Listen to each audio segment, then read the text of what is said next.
Deutsches Volk hilft sich selbst.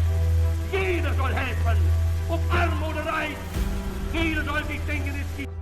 آدولف هیتلر کی بود و چطور زندگی داشت و داستان زندگی این شخص چی بوده و چطوری تونست به قدرت در آلمان برسه؟ اگر به تاریخ جنگ جهانی و اشخاص معروفی که در اون تاثیر زیادی گذاشتن علاقه دارین، پیشنهاد میکنم تا انتهای این ویدیو همراه من باشید.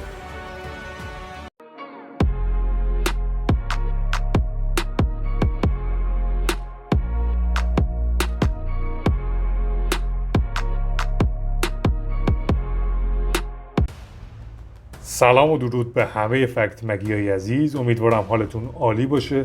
توی این ویدیو امروز میخوام راجع به زندگی آدولف هیتلر، شخصی که تاثیر زیادی تو جنگ جهانی دوم و تاریخ گذاشت، باهاتون صحبت کنم. پس بی معطلی بزن بریم. اولین نکته راجع به زندگی هیتلر اینه که اون فردی آلمانی نبوده. هیتلر در سال 1889 در شهر براناو اتریش به دنیا اومد. براناو شهری در اتریش در مرز بین اتریش و آلمان بوده که هیتلر در اونجا متولد میشه و این شروع زندگی آدولف هیتلر بود. جالبه بدونید زمانی که مادر هیتلر اون رو باردار بوده، میخواسته این بچه یعنی آدولف هیتلر رو سخت بکنه و پزشک این مادر بهش گفت که این کار رو نکنه و بذاره بچه به دنیا بیاد و به دنیا آمدن این بچه باعث کشته شدن میلیون ها نفر در کشورهای مختلف دنیا شد. هیتلر تقریباً 2 بار مرگ رو تجربه کرد. بار اول وقتی بود که اون 4 سال سن داشت و در حال خفه شدن بود که یک کشیش میاد و اونو نجات میده و از مرگ حتمی اونو به زندگی برمیگردونه. و بار دوم در زمان جنگ جهانی اول بوده که در ادامه ویدیو به اون میپردازیم. خانواده هیتلر در سال 1898 به شهر لینز در اتریش نقل مکان میکنن و آلویس هیتلر پدر آدولف هیتلر یک کارمند اداره گمرک بوده و به همین جهت هم دوست داشت که هیتلر یک کار دولتی پیدا بکنه و ادامه دهنده راه خودش باشه و بتونه جایی استخدام بشه. اما هیتلر به شدت مخالفت میکرد با این قضیه و کارمند شدن رو مثل اسارت میدونست. اون بیشتر به هنرهای تجسمی و نقاشی و هنر علاقه داشت و اونها بحث و جدل و اختلاف خیلی زیادی سر این قضیه داشتن و هیتلر دوست نداشت کارمند کسی بشه و به کسی بله قربان بگه. بعدها در کتاب نبرد من هیتلر عنوان میکنه که امیدوارم این چند سال زندگی که پدرم بهم تحمیل کرد رو بتونم در آینده جبران بکنم. هیتلر در سال 1908 به پایتخت اتریش وین نقل مکان میکنه و تا سال 1913 در این شهر باقی میمونه. اون در این مدت با فروش آثار هنری و نقاشی‌های خودش گذران زندگیشو انجام میداده و تابلوها و نقاشی‌هایی که در این تصاویر میبینید همگی آثار آدولف هیتلر هستند. شاید اگر جنگ جهانی به وجود نمی‌اومد هیتلر یکی از بهترین نقاش‌های دنیا میشد. اما تاریخ جور دیگه ای رقم خودش. جالبه بدونید که هیتلر نه اهل سیگار کشیدن بوده و نه اهل شراب و نوشیدنی‌های الکلی و در تمام سالهای زندگیش اون فقط با یک زن رابطه داشت.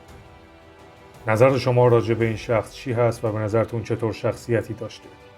هیتلر در سال 1913 به مونیخ در آلمان نقل مکان میکنه و سال بعد برای نبرد در جنگ جهانی اول در ارتش آلمان نام‌نویسی میکنه و طبق گفته دوستانش در جنگ رشادت‌های زیادی از خودش نشون داده تا اونجا که به مدال صلیب شجاعت دست پیدا کرد و تا آخر عمر این مدال رو به گردنش می‌انداخت. و در همین جنگ بود که آدولف هیتلر مرگ رو برای بار دوم تجربه کرد.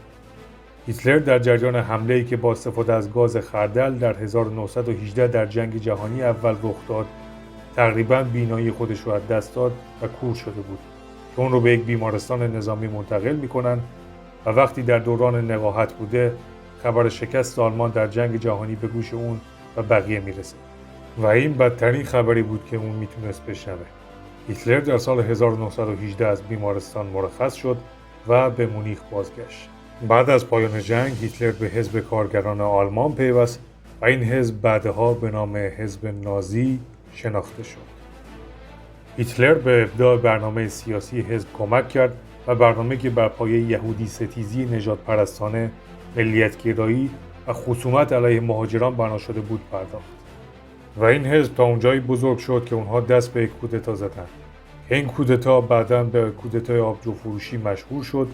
این کودتا قصد سرنگونی دولت باواریا رو داشت که شکست خورد. و هیتلر دستگیر شد و به 5 سال حبس محکوم شدش. اما هیتلر فقط 1 سال بعد از زندان آزاد شد. شاید هر کسی دیگه جای اون بود دست از کار میکشید یا حداقل تو زمانی که زندان بوده حرکتی نمیکرد. ولی این شخصیت خارق‌العاده دست به یکی از بزرگترین کارهای خودش در زندگی زد: نوشتن کتاب نبرد من.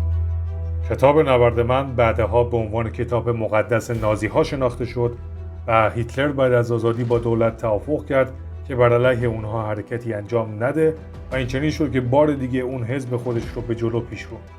حزب نازی به علت نبوغ سیاسی هیتلر به سرعت حزب اول آلمان شد و در پارلمان اکثریت کرسی‌ها را به خودش اختصاص داد. و سرانجام در سال 1933 رئیس جمهور آلمان آدولف هیتلر رو به عنوان صدر اعظم آلمان برگزید و این لحظه تاریخی زمزمه‌های جنگ جهانی دوم رو به پا کرد که این اتفاق باعث قدرتمند شدن هیتلر از گذشته شد.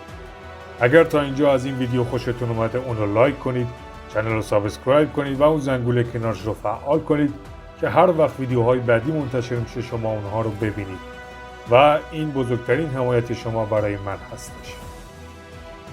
آدولف هیتلر اتریش رو ضمیمه خاک آلمان میکنه و به این جهت که اتریش بعد از جنگ جهانی اول بسیار ضعیف شده بود، به همین دلیل هم مردم مشتاقانه دنبال این بودن که به آلمان بپیوندن. بعد از به قدرت رسیدن و صدر اعظمی هیتلر در آلمان، اون وضعیت اقتصادی آلمان رو که بعد از جنگ جهانی اول داغون شده بود رو بهبود بخشید و تنها رهبری در دنیا که بعد از به قدرت رسیدن به تمام وعده هایی که داده بود عمل کرد آدولف هیتلر بود. نظر شما راجع به این شخص چیه؟ حتما نظرتون رو برام تو کامنت ها بنویسید. هیتلر در هنگام سخنرانی در برابر پارلمان آلمان در سال 1939 اعلام کرد که برای محو یهودیان از اروپا جنگ جهانی دیگری به وقوع خواهد پیوست و همه یهودیان باید از اروپا اخراج شوند. هدف هیتلر و حزب نازی این بود که تمام یهودیان اروپا به صورت فیزیکی نابود و کشته بشن. هیتلر در سال 1938 به کشور چکسلواکی و سال بعد به لهستان حمله میکنه و این شروع جنگ جهانی دوم، بزرگترین جنگ بشریت. در اون زمان لهستان یکی از کشورهایی بوده که یهودی‌های زیادی داشته و لشکریان قدرتمند ورماخت یا ارتش آلمان مثل سیل از مرز لهستان عبور کردند و از شمال و جنوب و مغرب به ورشو پایتخت این کشور حمله کردند. بعد از هجوم و حمله ارتش آلمان نازی به لهستان، انگلستان و فرانسه که همپیمانان لهستان بودند، اعلام جنگ علیه آلمان را انجام دادند و این شروع جنگ جهانی دوم و کشته شدن میلیون‌ها نفر در دنیا بود. آدولف هیتلر علاوه بر نبوغ سیاسی، نبوغ نظامی هم داشت. نبوغ نظامی هیتلر به صورتی بود که تمام دنیا را شگفت زده کرد. با تدابیر نظامی این مرد لهستان، دانمارک، نروژ، هلند، بلژیک و سپس فرانسه به سرعت به اشغال نیروهای آلمانی درآمد. یعنی آلمان نازی به تنهایی 6 کشور اروپایی رو به زانو درآورد و تمام اونها رو اشغال کردش که در اون زمان فرانسه یکی از بزرگترین ارتش‌های دنیا رو در اختیار داشت. جالبه بدونی که برادرزاده‌های هیتلر در ارتش آمریکا علیه آلمان نازی می‌جنگیدند. برخلاف تصور خیلی از مردم، هیتلر بارها پیشنهاد صلح رو مطرح کرد، اما کشورهایی مثل انگلستان با اون مخالفت کردند و انگلیسی‌ها که مردمی متکبر بودند جنگ رو به صلح ترجیح دادند و شاید اگر اون صلح قبول میشد خون میلیون‌ها نفر ریخته نمیشد. هیتلر در سال 1944 از تروری که توسط مقامات ارتش و غیر نظامیان هماهنگ شده بود جون سالم به در برد و تلاش نافرجام برای کودتای برنامه‌ریزی شده منجر به دستگیری 7000 نفر و اعدام حدود 5000 نفر انجام شد و برای بار سوم از مرگ حتمی و ترور نجات پیدا کرد. در 1941 ارتش آلمان طی عملیاتی به اسم بارباروسا حمله همه جانبه‌ای را علیه روسیه آغاز کرد و در ابتدا ارتش آلمان تونست که خیلی از مناطق روسیه را به تسخیر خودش در بیاره. هیتلر و بقیه فرمانده‌های نازی فکر می‌کردند که کار روسیه تا قبل از پاییز تموم میشه و همین بزرگترین اشتباه اونها بود که باعث نابودی آلمان نازی و هیتلر شد.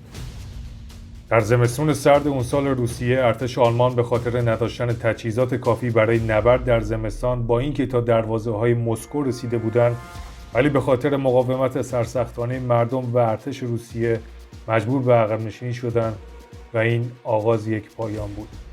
یکی از نکات عجیب زندگی هیتلر این بود که اون با فاصله 129 سال از ناپلئون به دنیا آمد و با فاصله 129 سال مثل ناپلئون از روسیه شکست خورد. در نهایت با توافقی که توسط کشورهای انگلستان، روسیه و آمریکا شکل گرفت، متفقین از غرب و شرق به سمت آلمان یورش بردند و نیروهای روسیه به برلین رسیدند.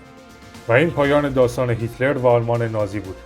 هیتلر تا دقایق آخر مقاومت کرد، اما دیگه چون نیرویی برای جنگیدن نداشت، با شلیک تپانچه به زندگی خودش پایان داد. و برخی شایعات هم وجود داره که میگن اون بعد از جنگ خودکشی نکرد و به آرژانتین فرار کرد. به نظر شما بزرگترین علت شکست هیتلر در جنگ جهانی دوم چی بود و اگر چه اقدامی انجام میداد میتونست برنده این جنگ باشه؟ خیلی ممنون که تا انتهای این ویدیو همراه من بودید. اگر از این ویدیو خوشتون اومد اون رو لایک کنید، کانال رو سابسکرایب کنید و اون زنگوله کنارش رو فعال کنید که این بزرگترین حمایت شما برای من هست و باعث میشه که انرژی بیشتری بگیرم برای ویدیوهای بعدی. خیلی دوستتون دارم. تا ویدیوی بعدی، فعلا.